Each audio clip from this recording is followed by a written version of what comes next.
Dobar dan, sad ćemo da učimo kako da zovemo konobara u Koreji. Prvo možete da kažete 사장님, 사장님, 사장님.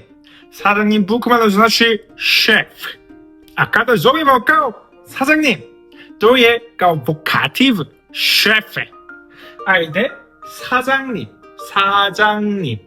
사장님, 사장님, 사장님 je šefe. Mi svi znamo da je on nije šef. Kao što u Srbiji vi često zovete ej šefe, ej šefiće, tako nešto. Pa isto je, čak i u Koreji mi ga zovemo šefe. To je 사장님, 사장님.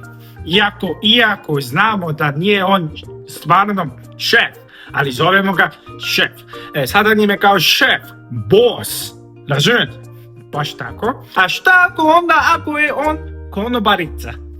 Znači, šefice.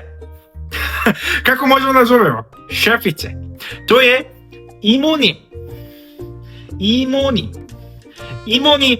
Imunim. Imunim. Imo. Može i imo. Može i tako. Imunim može biti kao šefice. Šefice. Ili konobarce. Može i tako. Znači, kada zovemo konobara, može 사장님, ali ako je ženski, onda može imunim. Može i tako. Jedno i drugo. Zavisi od roda. A šta ako onda još drugi? Možemo da kažemo 저기요. 저기요. 저기요. 저기요 znači izvinite, molim, tako nešto, molim. 저기요, isto tako, to je poštovani način da se kaže, tako da možete da kažete kao 저기요, može i tako, to je jednostavno, zar ne? To je molim, 저기요. A ponekad ćete čuti oj, ali to nije lepo.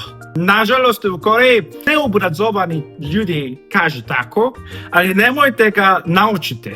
To nije lepo, to je neobrazovano, tako da nemojte da ga koristite, tako da nemojte da kažete tako, to nije lepo.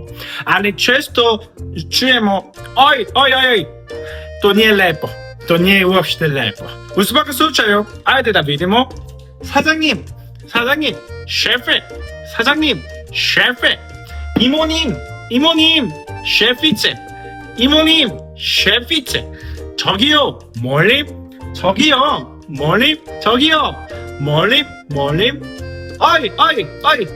oj, to ne može uopšte, razumete?